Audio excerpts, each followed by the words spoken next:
Get ready for the countdown. 10, 9, 8, 7, 6, 5, 4, 3, 2,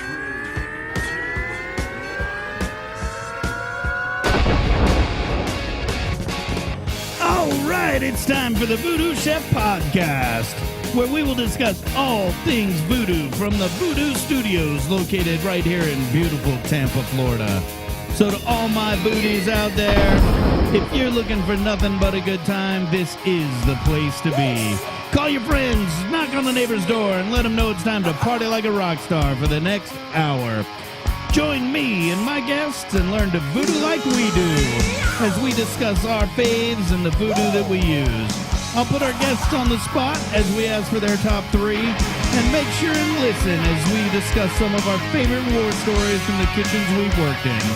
Sit back, grab a tall glass of your favorite libation, and enjoy this episode of the Voodoo Chef Podcast.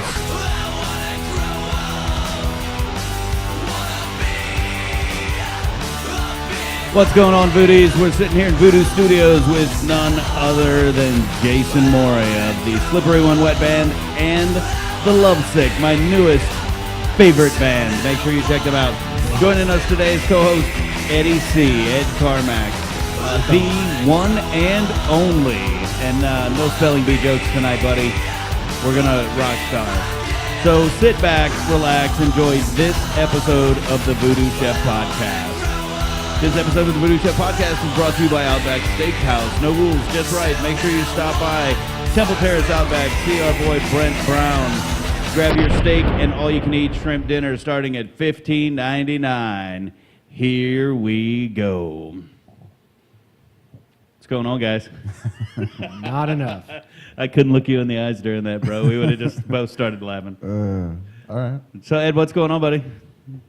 It's a 3-day weekend, man. It's hard to ruin this. Hard to fuck it up, man. Well, I'm sure we could figure a way. Oh, I'm sure life always does. Just coming down your road, I was already like angry because every time I come over to your side of town, I get behind somebody who's got those little stick figures in their fucking minivan, and I know they're gonna drive like shit, and they're just gonna piss me off. But you know, I'm over it by the time I got here. I halfway resemble that remark, though. No, you don't. I don't have the stick figures. No, and nor do you have a minivan. Because you get a minivan, that's it, bro. You're fucking cut. You're like Roberto Aguayo off of my team. But if they did Kiss version of those stick figures, he would have those. Absolutely, in his car. absolutely. Oh, I'm sure they make it because there's nothing that our man Gene won't brand out. But what figure would you leave off though? Because you have the 3. I'm not going to answer that. No, he'd find one for one of the 2 for the dogs. We'd have to figure it out. I think we could get all members of the band up there some way. Mm-hmm. But we're here with Jay tonight. Jay, we go way back, man, long time. Long time. And we were both working last night, and you guys are already hitting the libations. I'm still sucking my coffee, but I'm sure that's going to change in a little bit. But tell us where you were last night, Jay. We did a festival in Dunedin. It was actually for the Catholic school, but it's like a big deal. It's kind of almost Oktoberfest-ish, was it? Yeah. I mean, but yeah, tons of booze and yeah, they're raising rides. money, right? Yeah. Catholics never turn down a drink. Let me just point that out. Trust me. But yeah, it was good. So Slippery headline the show? Yeah, Slippery headlined Friday. Actually, they were doing another night tonight with. Do you remember Greg Billings from? I do. He's headlining tonight. Is he doing acoustic or is he playing full band? It's full band. I've seen him acoustic, and he still kills it. Yeah. He still kills it. Yeah. But I don't want to talk about Billings. I want to talk about Slippery. So tell me about the crowd last night. It was good. I mean, there was some rain. It was hot out there, but and the Lovesick opened, and so we did that. And our crowds in Central Florida are always great. I got to be honest. I'm upset. I really wanted to see the Lovesick. I haven't seen him yet, and I mean, I feel like I've seen you a million times, but I haven't seen you. Sure. And I really wish I could have made that show last night. Yeah, I mean, we're looking now to try and do some opening stuff at Janice or Hard Rock Live in Orlando or House of Blues in Orlando for big national. But not opening for Slippery, doing like Lovesick. I'm trying to keep the two things separate. You know what I mean? That would be cool. Right. I definitely want to be there. But I realize that our fan base enjoys both, and so to them it's the best of both worlds, you know. So, I was going to make a Hannah Montana joke. I'll let it go because I'm probably the only one who would have got it here. That's low. But we're talking about Slippery and Wet, and a lot of people have sent in questions. And one of the first questions comes from Macon Stephanie, local here. She works as our event planner and works with the crew a lot. And her question to you was about being mistaken for Bon Jovi.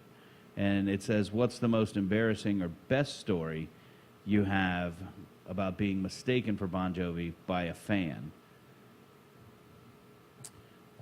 By a fan or just like people in general? Because the fans know who I am. But I guess she's saying like a Bon Jovi fan that was whatever. That's what I took it to mean. I mean, there's been a lot of instances. I mean, still the best story is the reason why I even put the band together, and that's what, sitting.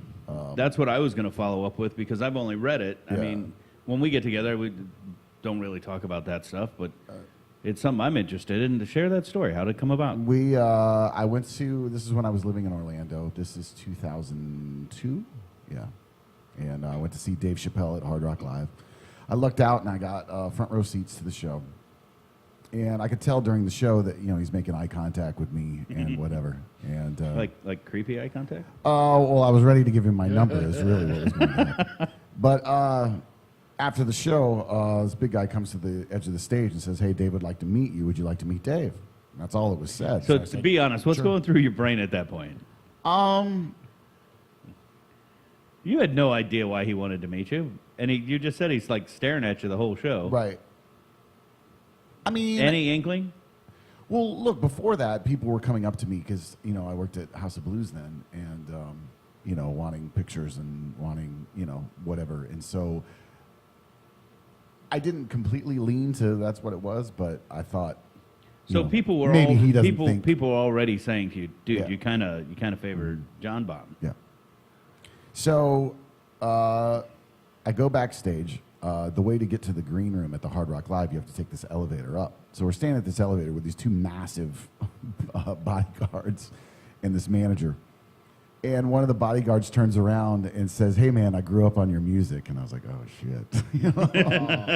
Like, this could go really bad, And so I said, "Look, I think you guys have me mistaken for somebody else." And the manager, shook his head.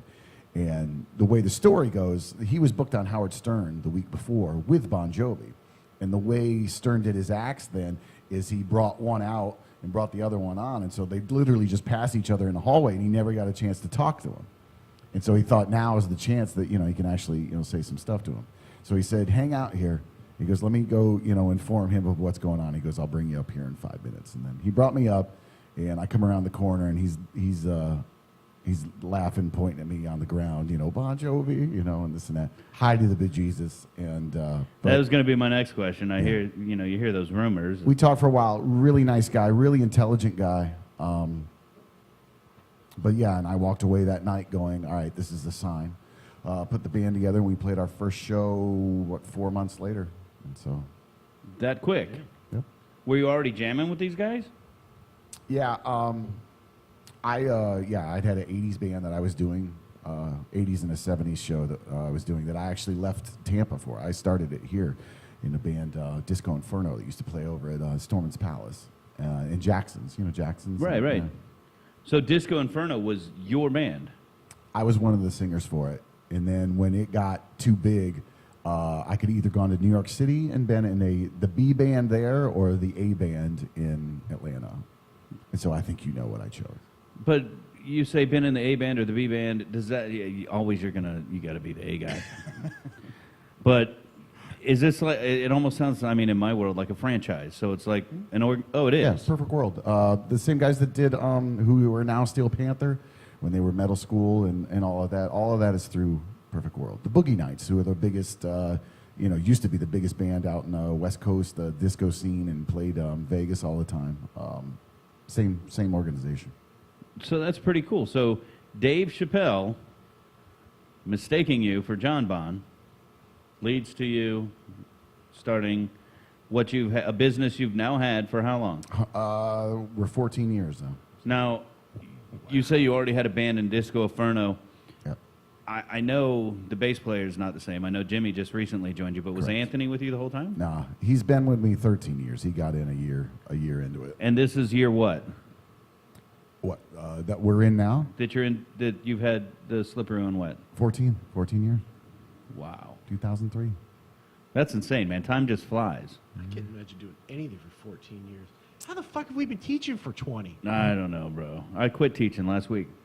The spark is gone. But, you know, Jay got here early, and we were hanging out and shooting the shit, and it's like things never have gone away. We just pick up right where we left off, and it seems to always happen like that. And that's kind of cool, and it's also kind of sad because time just slips away. I really didn't know anything about Disco Inferno because we had, you know, separated by that point, and we're doing different things in our lives, growing in different directions. I would have loved to have seen that. That sounds like it's cool. And what's funny was that, well, you know, playing with me, I mean, we started playing some covers and this and that when you and I started out, but our thing was about doing originals, doing Right. our own stuff. We didn't want to play other people's stuff. So, I mean, that was bred into me of like, I had no desire whatsoever to play in a cover situation or whatever, but they kind of changed the rules with it of doing it because they wear the wigs and the afros and the whole 70s get up. Make and it the fun. whole whatever. Oh yeah, but I mean it was a whole, like, you became a character in this and that really spoke to me. There's not a chance that I would have gotten on stage in like jeans and a t-shirt and sung, you know, Staying Alive. You know what I mean? But in a sense, playing the role, it was cool. Yeah. We'll turn it into more music theater. But Do you know what I mean? we were in jeans and t-shirt and playing Staying Alive. Didn't we do that? We might have messed around with it, but I don't think we Just ever grins and actually- giggles. Yeah, but long time ago. We were man. playing our own stuff. That's what it was about. So Slippery When Wet is now, I'm not going to butcher Anthony's last name, Capolino. Anthony Capolino, Jimmy Botsford, Yep. and John Martin. And you guys kill it. I mean, I've seen you at House of Blues. I've seen you at Epcot. You did a show for the Voodoo crew at the VIP Bash downtown at Rock Brothers. And it doesn't matter where you're at.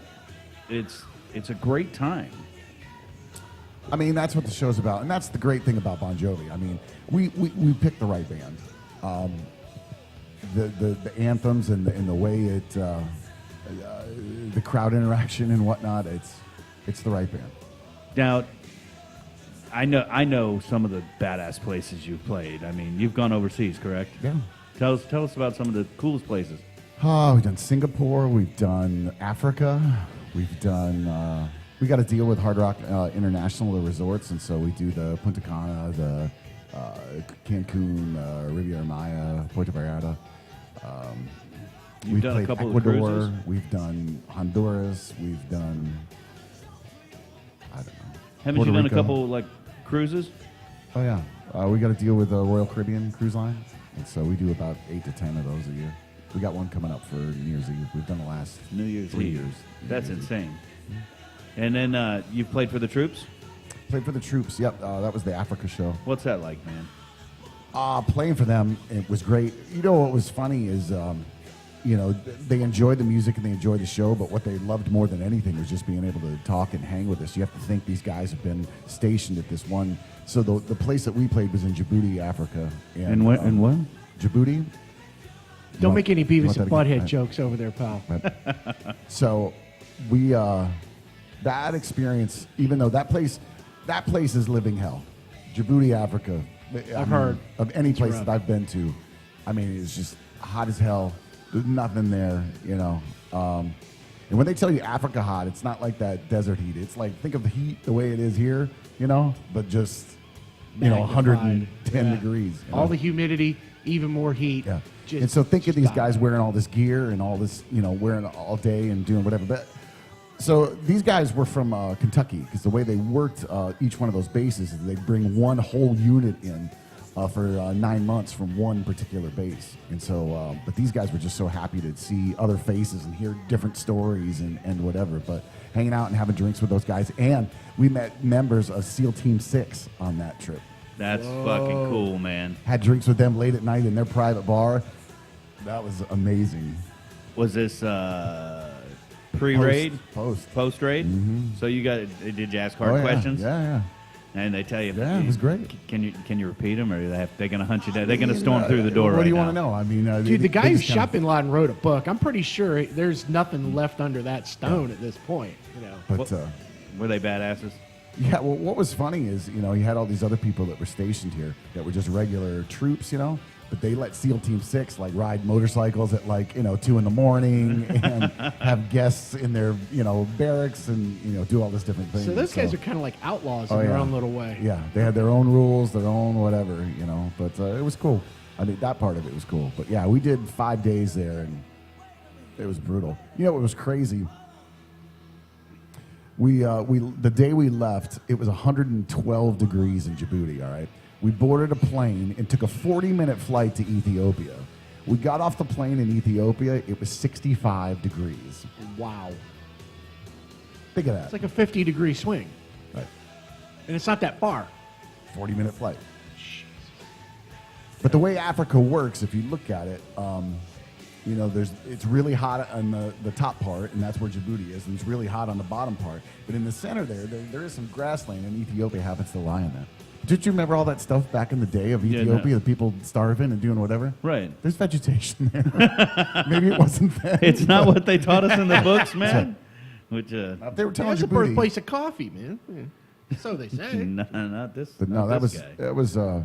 it was just great to be able to playing the songs and whatever was whatever, but being able to have these guys be so thankful to have like people care and over there and hang out and that feeling you can't replace. I mean, we've got a couple crew members serving right now, and we have one.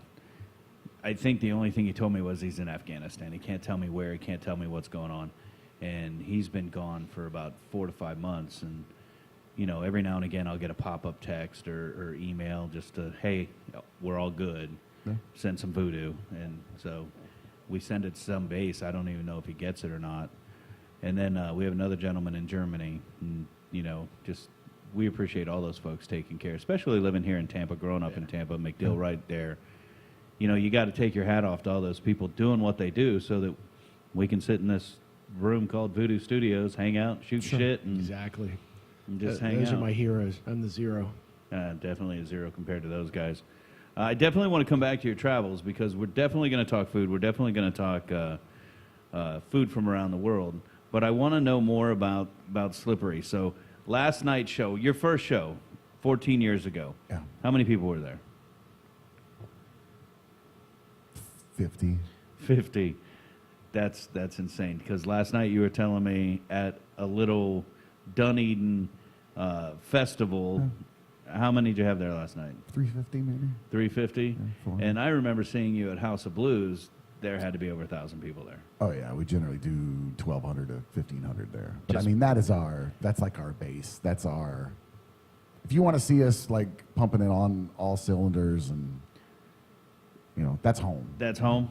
But that's nothing compared to the picture you posted the other night with just tons Oh, yeah, of people, man. 5,000 people. 5,000 people. So what's that like, man? Well, the funny thing was, all right, so it was an outdoor thing and this and that, and so the lighting on the crowd, there wasn't hardly any, so you couldn't gauge. You know Right. what I mean? And so at some shows we've been doing this thing when we play "I'll Be There for You" of getting people to take out their cell phones and light it up. And so we thought, let's get a good gauge of it, and this might be a good audience to do that. And they did it, and yeah, you can see from that video that the lights just go on and on and on. Yeah, That's crazy. It was great. I mean, it was fun. That I can't imagine that rush, bro. Well, the funny thing is, I had no expectations going in that night. I had no idea if there was going to be 200 people there, and they were going to sit in lawn chairs and just kind of stare at us. But I mean, these people were jammed to the stage, and yeah, they were. And where was that? Lawrenceville in Atlanta, so northeast Atlanta. But yeah, That's crazy. Cool. That's got to be just such a rush. And you've been with the same guys now for a good little bit. I mean, I know Jimmy just came in, Right. But that dude is solid. Jimmy's been with us 2 years, but we've known him longer than that. And tell everybody where they can get information, where they can find touring, where they can learn about Slippery and Wet and get everything. I mean, of course, we got a Facebook page, we've got a Twitter, we got an Instagram, but all the same handle. Mainly everything goes around Slippery When Wet Band. So yeah, slipperywhenwetband.com is our web address. But you can, if you go to that, there's all the links to get to all these different things through that. So Slippery When Wet Band. Yeah, .com. .com, and that's where they can get all the information, find all the links, hit all the Facebook pages, and when we come back, we're going to talk about some of the stories about food from around the world and learn more about Slippery When Wet Band, and then I got to talk about Lovesick, because when I tell you it's one of my new favorite bands, it plays in my car, it plays on my phone when I'm sitting in my office, and the music is just really, really happening. So when we come back, that's what we're going to touch on, and make sure and stay tuned for that.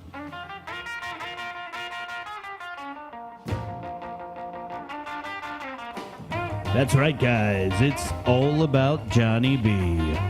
If you want to hear Johnny B, make sure you listen to 102.5 The Bone Monday through Friday from 10 p.m. to midnight. And you can always check Johnny B on the Johnny B Uncensored podcast. Find it on all iPod, iPad, podcast, whatever the hell it is, wherever you download your podcasts. Johnny B, proud supporter of the Voodoo Chef.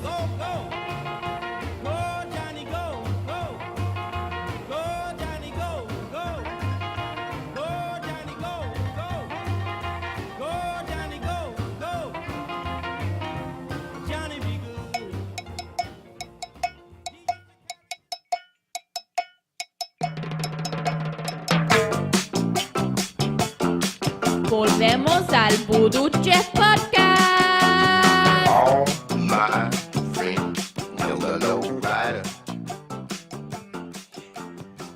So a band played Singapore and this and that, and yes, we were handled this leaflet when we arrived in the country of yes, no, and whatever. I mean, you literally can get arrested for chewing gum, spitting on the street. Dude, you chew gum, like, all the time. Yeah. I don't. During the show, I do. I actually hate gum. Why do you chew? Oh, keep your mouth moist? It's turned into like a thing. baseball player, tying his shoes 4 different times before he goes on the field. But, like... John did it for a little bit. But there, in Singapore, it was non-existent. Were you worried about any of that? No. I mean, getting the prostitutes out of my room, I was worried about that. You're special. So Singapore, really hardcore. Weather was really close to what it is here. And what? How Beautiful did place, though. But there's more millionaires per capita in Singapore than anywhere else in the world. Really? Yeah. Do you know how much a damn beer is at like a bar? No. Like $13. Like a beer. No. That's kind of like the beer you drink here, Ed. I got a fun story for you though, about depressed all Singapore. of a sudden. All right. So you remember the 70s drink Singapore slang? You remember that? Yeah. Right? Some people, but it's just not common.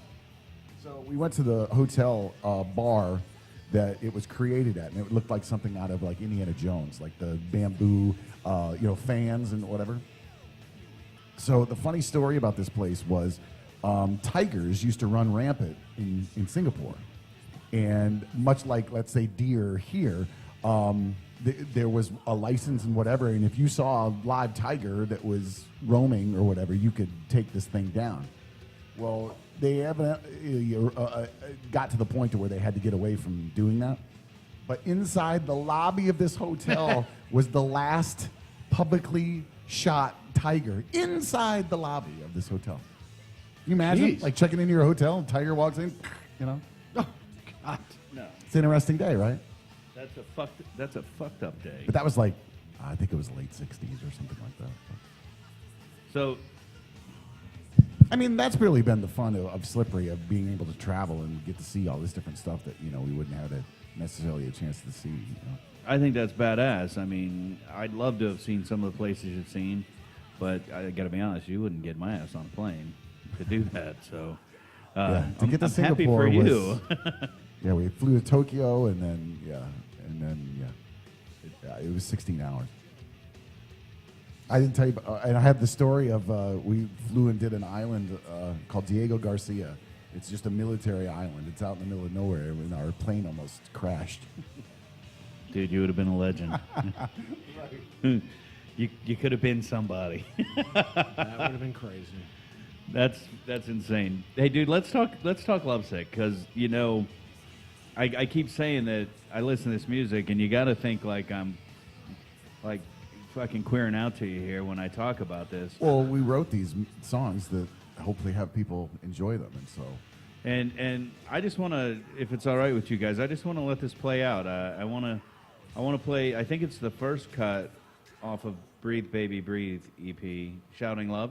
It is. And I just dig this song, and I think after the first time I played it, I think I texted you and I said, dude, I'm walking around just doing the background vocals, and it's kind of weird. The thought with this song was we wanted something to open our live shows with, so we started to have more of a feeling of trying to prepare for a live show.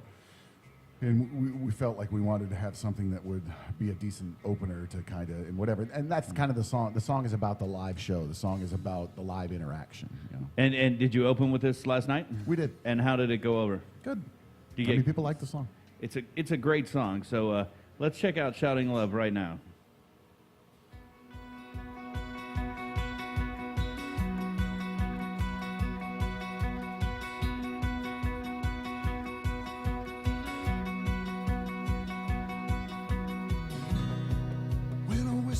Like a scream from the stage, it's like a dream. Does anyone feel alive tonight? The orchestra tunes up, ready for the first cut. Come on now, it's time for the show. I can't see through all this haste to know where I should be. I'm holding out my hand for you. Will you hold on to me? Shouting love, shouting love, shouting, shouting love out loud. Shouting love, shouting love, shouting, shouting love out loud.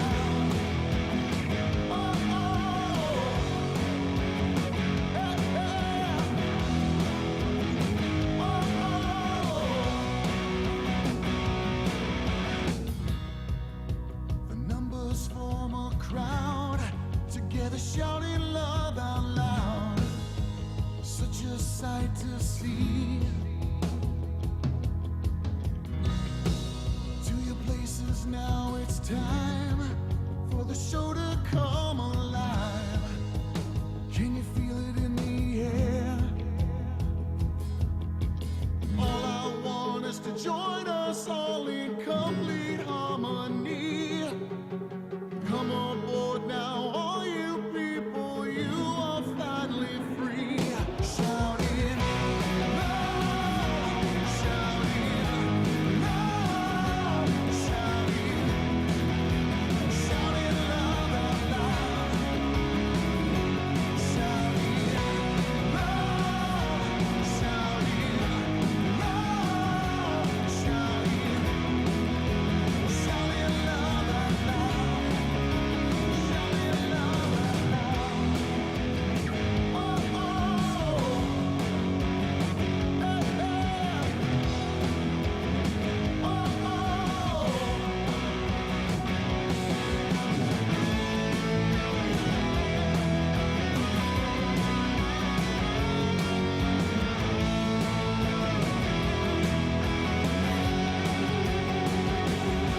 You're so beautiful, and our hearts are full.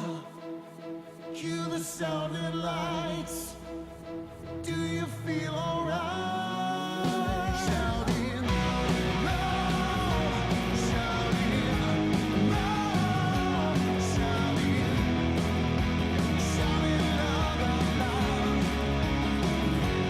Shouting love, shouting love, shouting, shouting love out loud.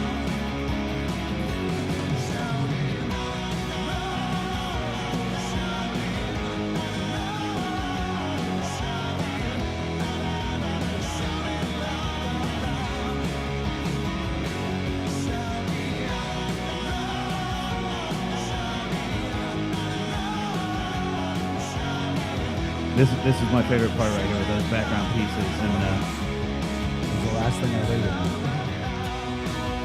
so that's Shouting Love from the Lovesick. It's the opening cut of Breathe Baby Breathe, their newest EP. And we were talking during the playing of that, and I asked Jay, how did this come about? And Jay, can you share that? Because it's kind of interesting. I mean, you had a specific purpose in writing the song. Yeah, I mean, we kind of, we write stuff to where it can be singles. We write stuff to where whatever. But, it's almost taking it back to, take some of the classic rock records maybe back from our day growing up. Like take a record like Slippery When Wet. Open up with Let It Rock. I mean, their thought was, we want to invite you to the record and this and that, and then we'll get into the singles and this and that. So Shouting Love was never meant to be a single or anything like that. We wanted it to be a part of the live show and open the live show, and that's what the song's about, is the live interaction between people. And you opened with that last night, and it went over pretty well. Yeah. And I just, and it's a perfect intro, and I absolutely love that song. But, I keep telling you my favorite song is the second cut, and I always screw up the name because I'm an idiot. Right. It's Racing the Sun. That's right. I got to know how that came about. That was the first single for this record, and I actually had the idea and most of the lyrics and the melody for it years ago. And we kept on putting it on the back burner. And I told Greg, my buddy Greg Smith, who lives out in L.A., he and I have written a bunch of the songs for the Lovesick and written songs over the years. And what's his background? Well, he played in the disco band with me when we started there in Atlanta and this and that, and then he ended up moving back to L.A. But we finally got to it, and in a hotel room in Minneapolis, we put it together. I wonder what you were doing there. Yeah. You were checking out Paisley Park, yeah. Those are great photos. So you're in Minneapolis, just checking out Paisley Park, and you finalize Racing the Sun. Yeah, he had GarageBand on his phone, and so I actually brought, you know what those shitty backpacker guitars, you know what I'm talking about? Yeah. So I took one of those on the I took one of those on the plane with me or whatever, and we recorded the demo to that in the hotel room, in the same hotel that Scott Weiland died in. Whoa. Same hotel or same room? Hotel. Either way, man. Yeah. So you record the demo on GarageBand. Yep. With a piece of shit guitar. Yep. And then what's the process after that? From there, I bring it back to the guys, and we worked it up, and then we go and lay it in the studio. And you say this was always for the second EP. That song was always the plan to be the first single. And you say you bring it back to the guys. We got to say that the Lovesick does have Anthony and Jimmy from Slippery When Wet Band, but Michael, what's Michael's last name? Michael Foreman. Michael Foreman is the drummer for Lovesick, Yep. and he kills it. Great drummer, great studio drummer, great live drummer.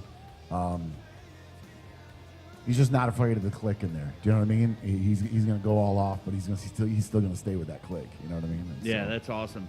And Slippery When Wet, before we get too far into this, because, is my favorite song, we're going to play Racing the Sun. Where do they find Lovesick? Is it on the same page as Slippery When Wet, slipperywhenwetband.com, or is there a link, or do we have our own page? You can find some links. The website to Lovesick is lovesick.xyz. Lovesick.xyz. Where'd that come from? I mean, I know there's The all kinds. web address was really cheap. And somebody had .com, so I said, if you're not going to get .com, then screw it. Save some money. That's right. What's it matter at that point? Why didn't you go with Rocks, R-O-C-K-S, Lovesick Rocks? Nah, I don't want that. Because we're cheesy? kind of not going that whole, you know what I mean? Dude, your music is, it's like super positive. And, Morey and I were sitting in the car the other day, and I'm telling you, I really do play your shit all the time. And she looks over and goes, "Is this Jay?" And I'm like, "Yeah, this is the Lovesick." And she's like, "Man, this is like just a total different vibe. It's really positive. It's got a nice, good feel to it."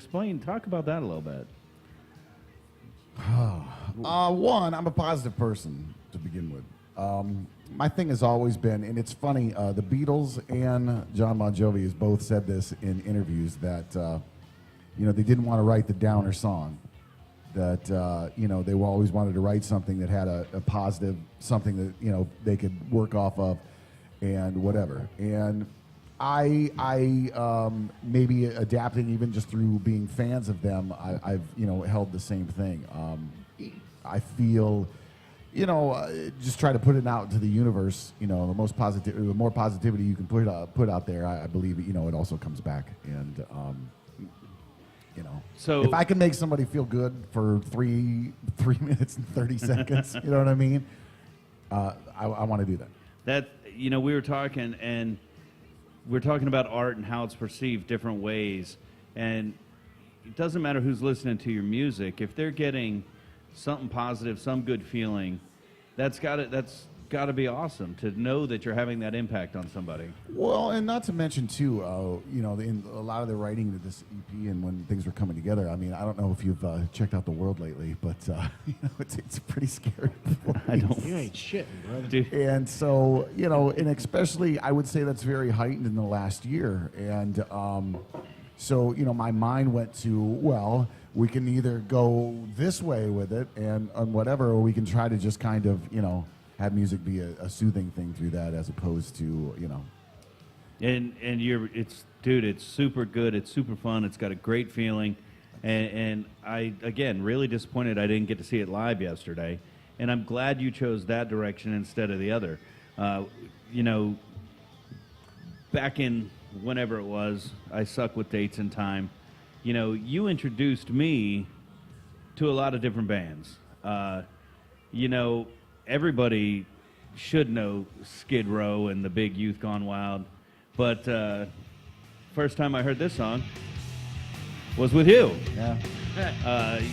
We're getting ready for practice or something, and you working at the record stores, and us driving down to the record store and going to Crystal's for a couple quick sliders. Right. And I'm like, what the hell is this? And you're like, new Skid Row. Awesome song. I don't know if anybody correlates heavy music with Jason Morey, but this came to me from you. Yeah. I mean, I listen to everything. As did this. One of my favorites. A great song. I absolutely love this band. Probably never would have known who they were. And I'll eventually write some with this singer. We've had some contact in this. Really? Yeah. Just great song. Great song. One more that I don't know if you introduced me to, but never would have associated this. I mean, to me, for my money, they were the most fun, of that heavy rock genre. You know what I mean? This is insane. Love this. I remember going to the show. We were all at the show. We all had our girls with us. And, Wait, you took girls to see Pantera? And Skid Row. Yeah. Skid Row open. Skid What the fuck Row's is wrong with you? Yeah. And, dude, there were people. Mosh pit opens up during Pantera. People walking out, blood on their face. I'm like, what the fuck are we doing here? Yeah, it's a human cyclone of bodies. I saw them, I want to say it was 90 or 91 in Ybor City, and that's how it was, man. And here's my nerdy fucking ass with glasses. I just Michael Jackson moonwalk right to the back behind that soundboard, bro, because I was not getting elbows to my face. I had a friend years ago who was in a Tampa death metal band called Nocturnus, and I went to one of their shows at the old, I guess it was a Sunset Club on Fletcher, and I'm kind of away from the stage, and all of a sudden this guy comes stumbling out, blood just water fountaining out of his eyes. Like, fuck, I got an elbow in the eye. And I looked at him, and the good Sam in me says, dude, you need to go get that stitched up, because it did. I mean, he'd gotten a road map carved on him. So I'm like, take your fucking shirt off, hold it on the wound, don't bleed on my car. I had a Firebird. I don't want to fuck that Firebird up. So I peeled ass out of the lot and took him down there and just did a drive-by and threw him at the ER and said, get him to stitch you up, because he was gushing, man. He's more pissed than anything, but I'm looking at this blood, and And Shit, dude, it looked like the fucking the Tate house after Manson and his crew went through. It was terrible. I saw Body Count at the Ritz. Oh shit, that made Pantera look And- like fucking Wiggles. I'm Yeah, sure. I took a Doc Martin to the face, but yeah. one of my buddies used to work with us in the restaurant. Black dude, 6'4", Juan Bartel. He's probably listening to Voodoo. He works over in Orlando still. He comes into work the day after that show, and he's like, "Your people are crazy, brother." I'm like, "What the fuck are you talking about?" He goes, "Well, I put on all my best clothes, and I went down to, it was at the Ritz in Ybor? Is that where you saw him? Body Count? Yeah." He goes, "So I went to see Ice-T last night." And I'm like, "You did?" And he goes, "Well, I thought I did." Oh, he thought he was getting like Ice-T from New Jack City Well, kind what, of stuff. what he used to do, and what I think he did on this one too, is the first 30 minutes he comes out and does all of that, and then the last 45 he's just. Yeah, but my boy says, I'm standing there with all these people that look like you, and they're in their combat boots, and all of a sudden, I'm like, am I in the wrong place? And then they start running in circles around the place, and I don't know what the fuck they were doing, but I went to the back of the room, and somebody must have noticed I felt a little out of place, but it was cool because all of a sudden people are buying me like drinks at the bar all night long. I wish I would have gone to that show. I had no clue that it was even going on. That would have been badass. Well, it was cool. Oh, it was great. Boot I've to the seen face. Him, I've seen him since then.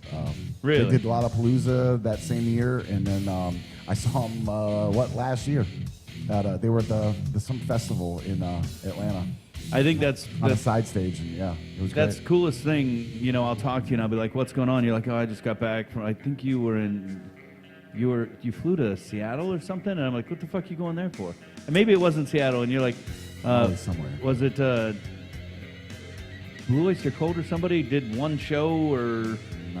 who was it? Somebody was doing one show in the U.S. and- I went and saw ELO. At the ELO, at that's the what it Hollywood was. Bowl. Oh, yeah. Okay. Yeah, it was their only show, and I had to see them, so I flew out. And did you play the Viper Room or something? You played a club out there with somebody. We've never played LA. No, you were on stage with someone. Steel Panther. Steel Panther, Oh, nice. who Ed introduced me to at school. Is that my fault? That's your fault.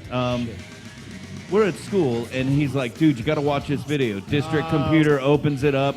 I and I'm remember like, this now. Some guy Yeah. sitting on a couch. I'm like, "Dude, what am I watching?" All of a sudden, they pan out, and I'm like, "Ed, I got to fucking go. I ain't getting fired for you, bro."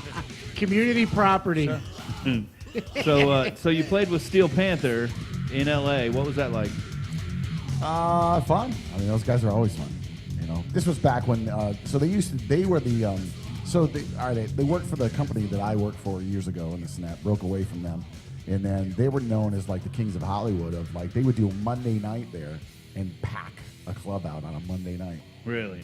every Monday. And it's all original music? It is it is now. But They throw in back- some back in the- covers. right, back in the day, it was all covers. Really? And is it cheeky? I mean, I've never listened to their music.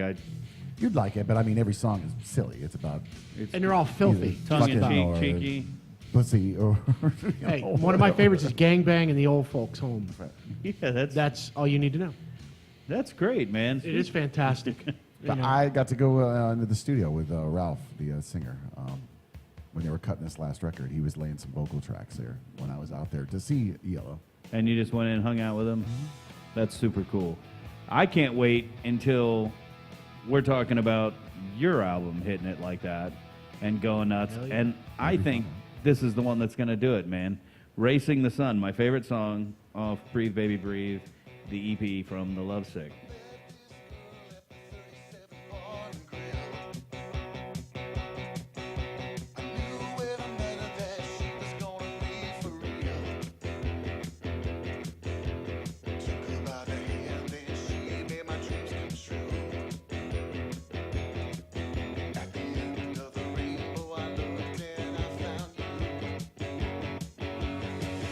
Tonight, we're gonna sail through the stars past Venus and Mars. Tonight, we'll be racing the sun, racing the sun. Tonight, asking for a name has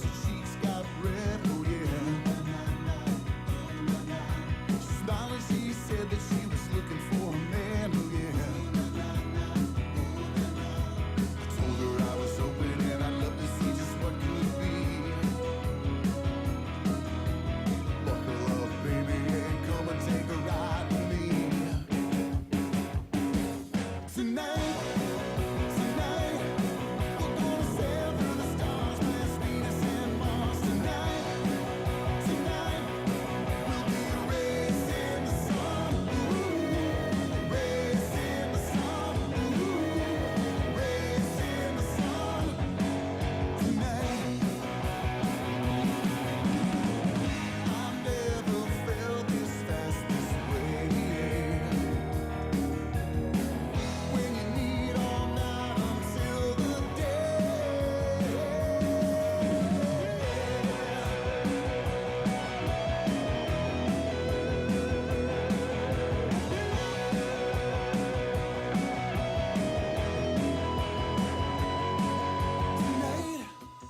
Tonight, we're gonna sail through the stars past Venus and Mars. Tonight, tonight, tonight, tonight, tonight, tonight, tonight, tonight, tonight, we're gonna sail through the stars past Venus and Mars. Tonight, we'll be racing the sun.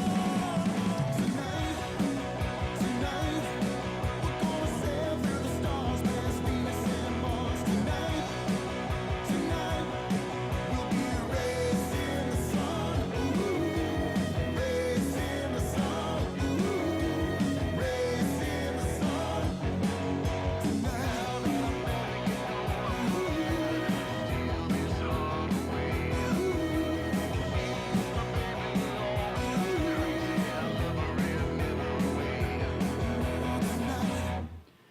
That's just awesome, Jay. That is, I was just saying that's like my second favorite all-time Jason Morey song. Thank you. Well, what's the number one? You won't like me if I tell you. What would you guess I would say? Well, if you're already prefacing it with that, then it's got to be something that I. I mean, do you think it's going to be a split? split image song? Was that what you thought I would say? No. Didn't you always? You loved one of the Divine Sunflower songs, right? Is it off that or no? No, I have that CD somewhere, but no, it's Just Another Day. Oh, yeah. All right, so I wrote that with Greg. That's a great song. That's a great song, and Thanks. you might have to send that to me because I had it on my phone or something, and it's gone. I absolutely dig that song. Okay. Sneak that in on something. No. Sneak that in on something. That's a great song. And again, we're talking about Jason Morey from Slippery When Wet Band. You can find them on slipperywhenwetband.com, and Lovesick, his all original band at lovesick.xyz. And it's we're heading into hour 2, and I guess that means it's okay to get rid of the coffee. The beer has hit the table on my side, along with my bottle of Jack. Now, So, peer pressure is going to force me to go get one. Now I can see. oh, it's time, man. It's time. Jay, tell me what your favorite song. We were talking. I know I'm going to guess your favorite song off this album is "Believe." Yeah. Tell. One, it's all me. I wrote all of that, played everything. You played everything on the recording? I too? mean, I played the piano on that. So I basically laid out the demo, sent it to the guys, and then we put it together. Like this, it's everything that I'd wanted to, make it be. It was the last song that we needed for the disc. I knew it had to be a single. It was okay if it was ballady. And I mean, I just like the message. People, since this has come out, it's resonated with them. I mean, I hear it. I get a direct message every day of, first, thank you. First listen to this. I think my comment to you was not my thing. Not what I want to hear. I want that. I want bubblegum music. I want that poppy feel. But when you. And I don't listen to the lyrics. I know that's sad. I listen to the music, the melodies. But when you sit down and listen to the message of this, bro, this is powerful shit. And I think this is strong. I mean, that's what I was going with. You know what I mean? And And again, speaking of what I was saying in the climate of the country, in this and that, I could either wrote, screw the world, or I could have went, let's try to heal this if we can through us, through song, through people coming together. I love this one. This is positive without being cheesy, for lack of a better word. Tried, and then it's got the bridge there, the middle eight, where it kind of rocks out for a little bit, and then it comes back, and so the lyrics are awesome. I think my favorite part are when you harmonize. It just makes it warm. So we recorded the song, and you got to check this band out. You will love this band, the Biters from Who? Atlanta. Biters. Biters. Total Cheap Trick type whatever. But Tuck is a friend of mine, the singer, and I think he's great. He's super talented, and I said we had been talking. We were originally going to do a song together for this record, but schedules didn't work and this and that. However, he had a free day the one day, and he is singing background vocals on this with me. That's not you? See, my first thought was that you'd... Well, what he wanted, so we went in there, and he got all nervous. He didn't want to screw the songs up and know the parts, and so I'm telling him what to sing and then having him sing it. And but it was cool, I think it came out really great. Tuck is an amazing, amazing talent. Everybody should check out the Biters. Where do they find them? They're on every music, whatever that you want to check out, but they've got to deal with earache. They put a record out probably 6 months ago. Is that your goal with Lovesick, or is this just a release? Is this just creativity? Well, if we're being honest here, I don't know how many labels and whatnot are offering deals to 40-year-old guys, you know what I mean? But outside of this country, that's certainly a possibility. The music industry has changed so much in this and that we'd be looking for, get on a commercial, movie soundtrack, just something to kind of further things along. But it's more of, it's for us, So if we like it and all that, then we're good with it. But we would love to have, something more, come of it, I love that you said you guys like it, you're doing it for you, and if something else comes of it, then that's great. You're not trying to sell out to some structure, some form, and I think that's why I like the music so much.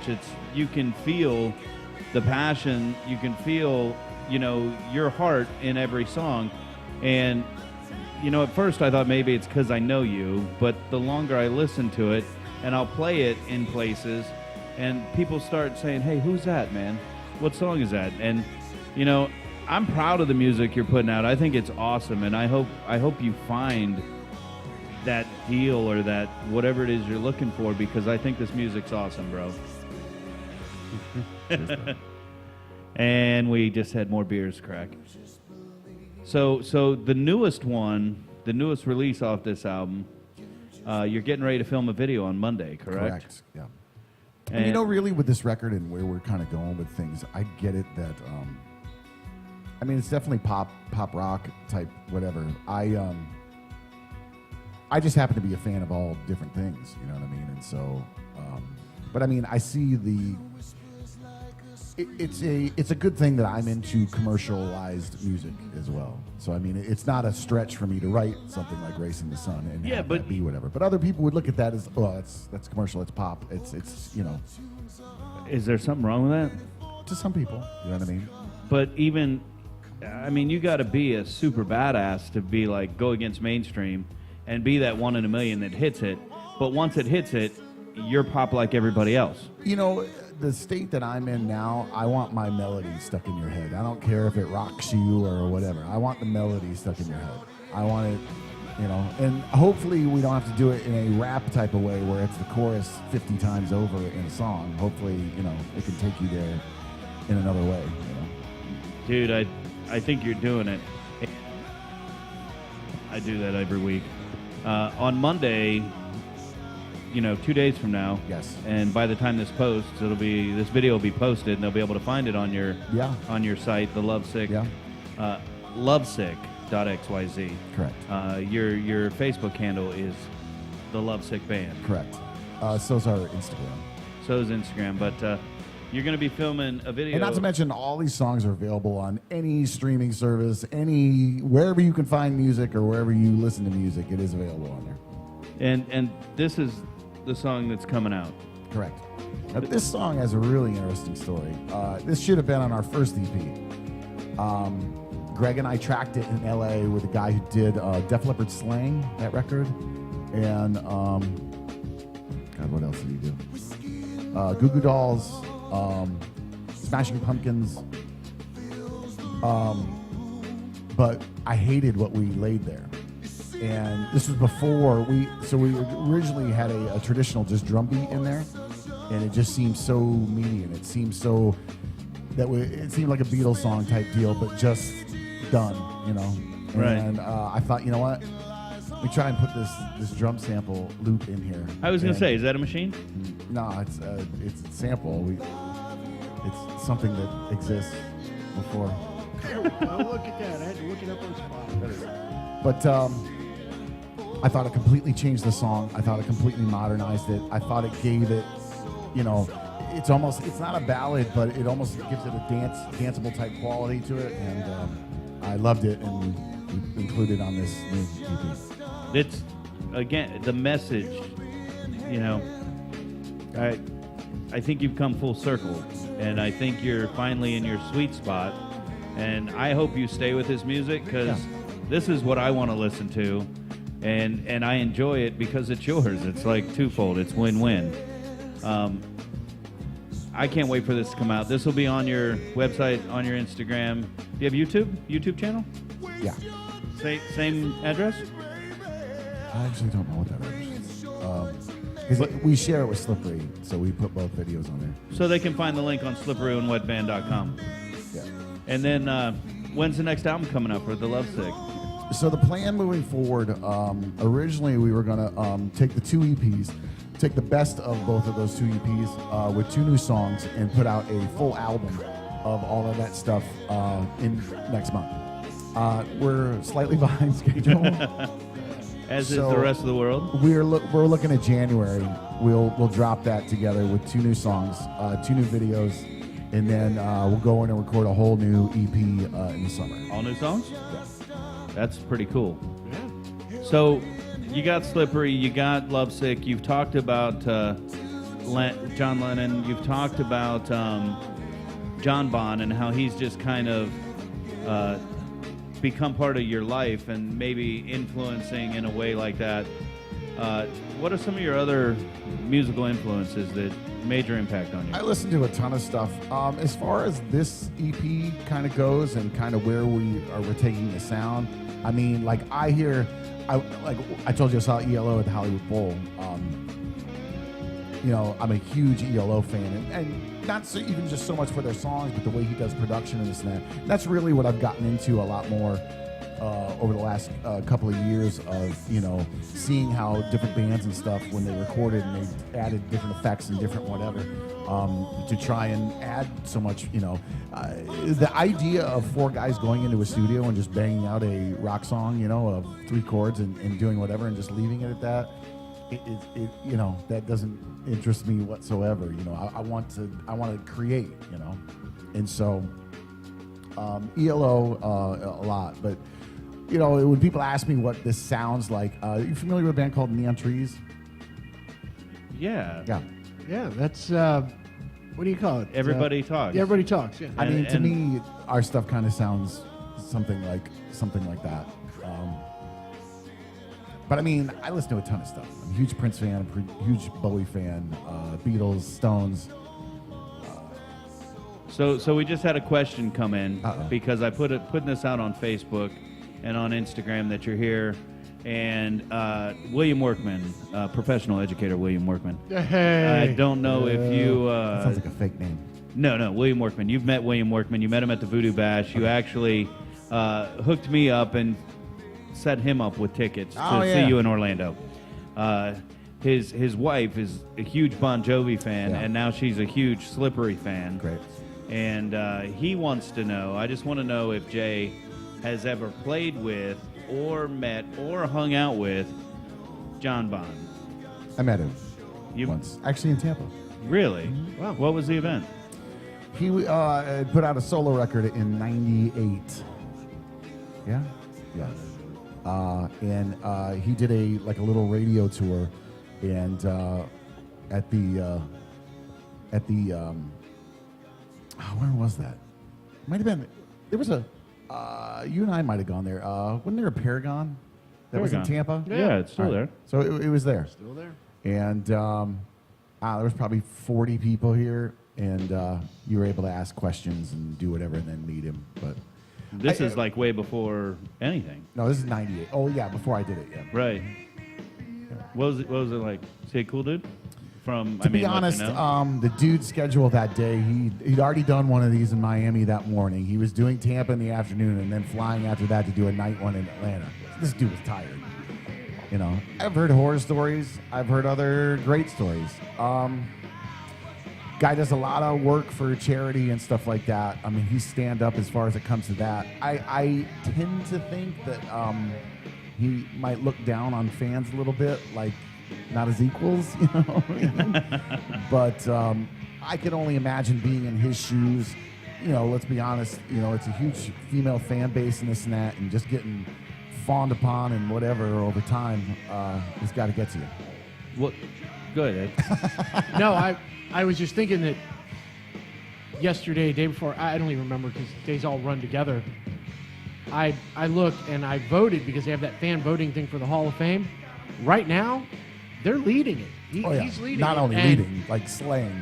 Yeah, exactly. It's like at the votes yesterday, they had a gigantic- 200,000. Right, it's like a The next Usain band Bolt behind him lead was- over everybody else. and Moody Blues had 140,000. Right, they were way behind. The They were Cars, shoo-in. they were all way But behind. if you look at that class, and I don't know if you've seen all the other nominees. No.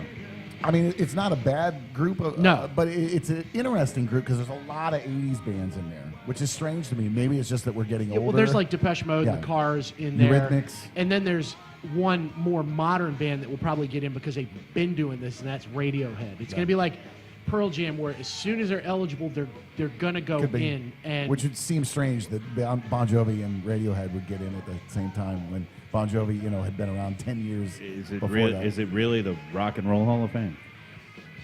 Oh, that Well, play- and that's the whole Yeah, thing. it's I mean, you and I whole nother talked. We've been there. podcast I think right I there. think the place is amazing, but I mean, Badass. as far as the honor of it or whatever, I mean, look, it is what it is. Do you know what I mean? Exactly. You I know. mean, it's a business at the end of the day, like Bon anything Jovi can else. sell out every arena in the world. You know what I mean? And well, Well, don't get me started because my boys had to fight to get in there. sure. yeah, they did. Well, was what? it, Cheap Trick just got in last year. I met when you I know? met Xander. It was Bucks game a couple years ago. Right, I'm right. standing there next to him, and I didn't know who it was. And all of a sudden, I looked at him. I'm like, "Well, fuck! I think that's Xander." He's like, you know, he's barely taller than the little dude on Game of Thrones. Talking about Robin Zander from Cheap Trick. Yeah. And so I said, congratulations. And I said, well, you know, maybe I'm an asshole, but I see I'll get in. I'm so happy. But then I'm thinking of all the other people that are waiting. And he said, that's how I thought. For years, we were like, fuck. You know, he said, for years, we were like, fuck this. But then we got in and we're happy. He said, but now I'm thinking, well, what about guys like the Cars? He said, I get to vote the year after I get in. I'm voting for them. So, but I think a lot of it has to do with the ill will that some of them apparently have cultivated in the industry. Because they said that was about Steve Miller because he's had a reputation for years of not suffering fools. He manages his own stuff, and he's got a fantastic bullshit detector, which apparently, like one of my friends who works, actually, he runs the arm of a label here in the U.S. called Napalm Records, and he said promoters may be the lowest form of scum on the chain. That they make politicians look great. and club owners. That's it. And so very I true. just think of that. It's and very true. that- But that's Jan all I Wenner, can- the guy who's behind Rolling Stone, the guy who's behind the Rock and Roll Hall of Fame, it's a boys' club, and he's got his favorites and he's got his whatever. And Well, yeah, they kept what it Kiss is. and Rush out for years and years and years, I think. And Bon Jovi finally, was on the same thing. Bon Jovi publicly slammed them and said that, you know, went on Howard Stern show and said that, they're assholes, and he goes, I tell them that they're assholes when I see them, and Well, he's got to a point where it doesn't matter. He's got enough time in and skin in the game. He can say what he wants. But, if they nominate him, he's going to go. Sure. What I understand, Richie's going to jump up there with him for if better or Bon for worse. Jovi was smart, they'd reunite for that and do a massive tour behind it and call it a day. I can't disagree with that, man. I don't know that would excite me, and I'd go. But you wouldn't go anyway. True. I'd go if they were opening for Kiss. I saw Bon Jovi twice, once headlining and once opening. When they were opening, Who'd you see him open for? Rat? Scorpions Oh, really? in Hollywood, Florida. And I remember I wasn't into them at all So that was because the first record. yeah, it was when just the first one to come out, and I wasn't totally into it beyond Runaway. But a couple years later, there they are headlining with Cinderella opening, and I thought, man, they were lords of the boards, man. They were just It was a great show. We it went was to all those shows. fantastic. Look, Slippery When Wet in New Jersey and that, they were clicked in. And those are two great records. And Oh, those are classics. I'd say there's a lot of 7800 it's in there too, but it was kind of like they were still, whipping together the eggs. They made the souffle with Slippery. So Great tours. We were at a lot of those here in Tampa, checking them out, and they put on a great show. But they don't make my top three. the last time I remember them playing here, I know there've been a couple times at whatever they call that place downtown anymore. I can't even keep track of the names, but they were playing. Yeah. They were playing at the Sundome, and I remember this was in the mid '90s. It's probably '96. Yeah. Dokken opened That's for true. them. I was there. I met.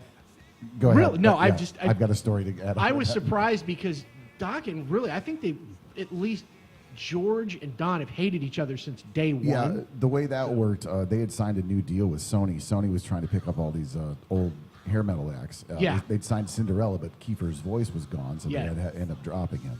They put out a new record and whatever. But anyway, through my record store contact, we got backstage at Dokken, and Don Dokken tried to pick up my girlfriend in the bathroom. What a champ. That's I was lovely. going into the gym to work out, and I could hear Dokken. And I remember I'd seen him twice, and for some reason, I was never impressed with them live. Their sound did not translate. Maybe they were too over-polished. Don's horrible. Don's horrible live. That's what it was. I saw them opening for Judas Priest, was like, hurry up and get off.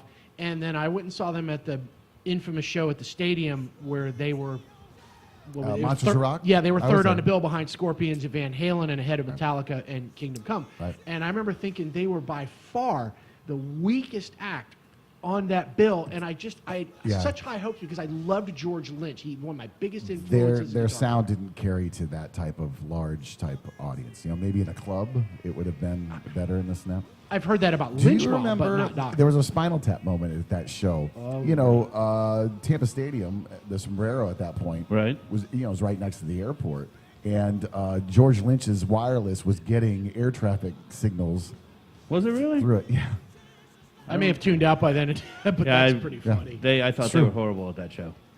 That was the first time I've seen Metallica, Yeah. and I was just floored by Metallica at that. Oh, event. they were vicious. They had something to prove. That was an awesome show. that was there, fun. there was something somebody had written was- years ago. The best bands to see are bands on the way up with something to prove, Sure. and bands on the way out for the same reason. And they were obviously, that was right when I think Master of Injustice. Puppets came out, because it was right after they signed their. Yeah, it was.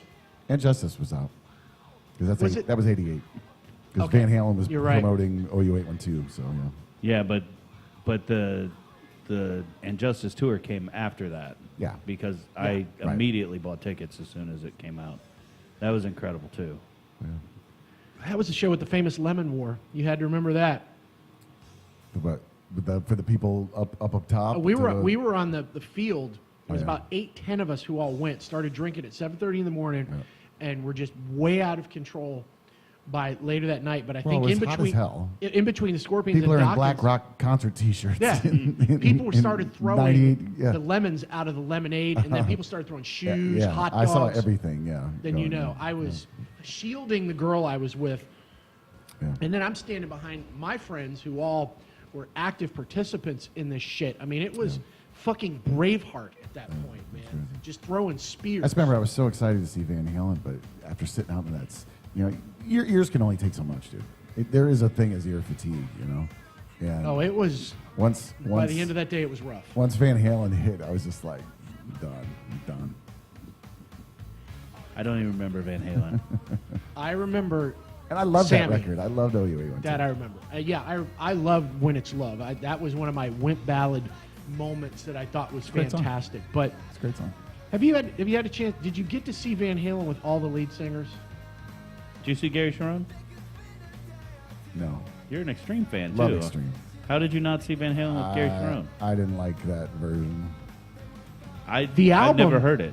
Well, put it this way: the album is the equivalent of somebody buttering an immature pine cone and just punching it into your fucking ear It's over bad. and over. But I will say this: having seen all three incarnations of Van Halen, Dave one is the best. Yeah. Because I saw them on Dave- 84 and Dave Diver Down. one. Yeah, Dave one, the bald and like about to kick himself in the face one of the latter years. No, but I got to tell you, Gary, I would put ahead of Sammy, even though Sammy did not suck, because he did some of the stuff that Sammy could not and would not do. True story. I flew in to see a buddy of mine. I didn't work that summer. Did the American tour. It was the Ed American tour. Went to Buffalo for 3 weeks. Went to Denver for 3 weeks to Why? see friends. Why? Why Buffalo? Because my roommates were from there, and it's a fantastic city for food, which you should know. And I got to tell you, I loved it, but I realized if I lived there, I would be dead in a year and a half, and I would be like one of those fat fucks that they couldn't bury in a traditional coffin. They'd have to either build it custom or just get an old refrigerator box. But the day I flew out to Denver, my buddy says, hey, we're going to Van Halen because they're playing Fiddler's Green Amphitheater there, which is a big place, kind of like whatever it is, Live Nation Amphitheater out there at the fairgrounds. And apparently, they're probably having trouble moving tickets. Surprise, surprise. So the tickets were like, they were patterned after the radio station that was there. It was like $10.37 because it was 103.7. So I'm like, hey, fantastic. So we went there. Kenny Wayne Shepherd opened up. He was great. Had a lot of fun. And I got to tell you, Eddie came right out by himself, no intro. There's like it's just getting dark. The whole band doesn't come out. He comes out and does Eruption. First thing right out of the gate, man. I mean, it's just. Well, this was when Eddie was a nightmare. Yeah, it was like 97, 98. So just punches you in the mouth. And then he starts doing the intro, and they come right out and do Mean Street. And I was like, holy shit. But they did some of those songs like Ain't Talking About Love. They did Feel Your Love Tonight. A lot of the stuff that Sammy's range didn't quite fit with. And I was incredibly impressed. Now, well, Sammy refused to do any of that. yeah, he didn't, for whatever He reason. only did. What he did didn't he? do it. He jumped, didn't he? And he did maybe Panama and maybe Ain't Talking About Love. And when he, Yeah, when I don't any think of the he did a times whole played lot with- off like Yeah. the second or third or maybe even the first records, but Gary could really deliver live. Gary's a great singer, great performer. You know, he was just not the right fit for that band. One No. of the You know, Extreme's one of the best Put him shows in Queen. I've seen. He'd be great for them. You know Sure. what I mean? But don't put him in. Did you go see Extreme when they came around? I saw them 4 years ago. I know And we're pushing this new record.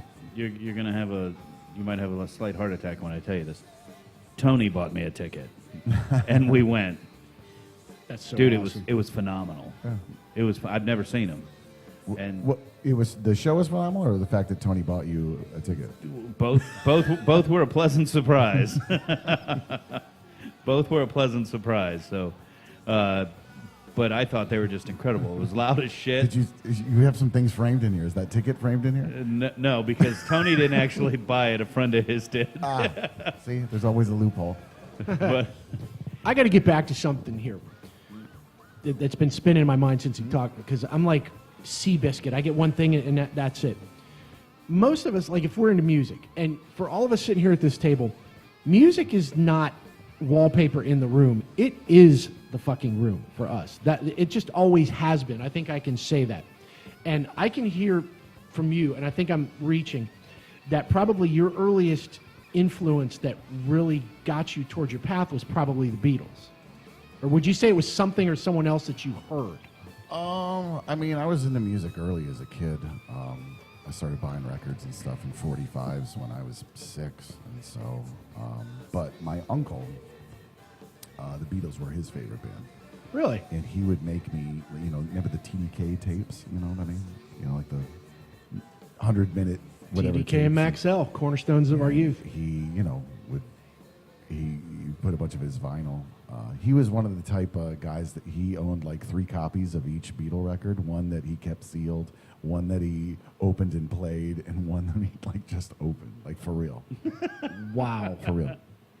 And so, yeah, I mean, and the Beatles are my favorite band. I got Beatles lyrics on me. I got, the Beatles to me are the end all be all. When people say, what is the greatest band that ever played, to me, it's not even a question. It's not a matter of opinion. You can like other different things and whatever, but to me, it begins and ends with the Beatles. No, I don't think anything would have sprung from that. But it's funny you said it was your uncle. My uncle got me down my path, which was a complete 180 from yours. Right. And I remember it, 5 years old, 1973. Can't put it any other way than bluntly. My uncle was a drug dealer. And he left all his shit at our house to go to Columbia to make some connections. And among the stack of albums he left, there was one that looked really cool because there was this dude on the cover, this fucking weird blurry photo of a guy with a samurai sword. Well, you're 5 years old. That's all you want to do is kick, beat, bash, destroy, stab everything anyway. So I put it on. And I hear this fucking siren, and then bam, it comes crashing out. That album was Paranoid by Black Sabbath. That was the first musical experience that I remember, and that's why I'm such a mess now. I'm sure of it. That had to be it. I mean, you come right out of the box with War Pigs and Ozzy just with that clothespin on nose voice, and then just the bass and the thumping the tubs, Bill Ward and Iommi's tones. That was it for me. The Beatles I liked, but as far as more defining towards heavy, No. that was it. It was Sabbath, even before Zeppelin or the Who or the Stones or any of those like bands that were the genesis of all we know today. Sure. They were my cornerstone. You have to think with me being a songwriter and stuff like that. I mean, I tune into so much more of that, You're very melodic Yeah. focused. And so, let's be honest. I mean, who really knows how good of a band the Beatles were live? You know what I mean? They stopped playing in '67, and so Did they step that far back? I thought it was like 69 or 70, not counting that rooftop concert. the Revolver record was the last Okay. thing that they didn't even play stuff off that record on those last dates. Wow. But and you have to think they were playing still before monitors.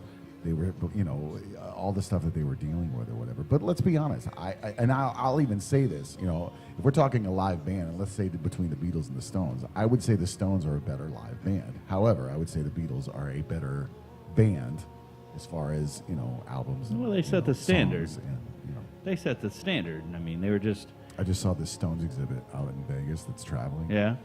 Amazing. Like I Really? was blown away, and it takes a lot for me to see an exhibit. But I mean, Keith's guitars, like guitars that you would go, that's from outfits from. I mean, like they had like remember when Mick wore like the Jets jersey with the with the football pants and the whatever. I mean, they have all of these like right I there. remember that. I'm sure Mick would It was like amazing. forget, but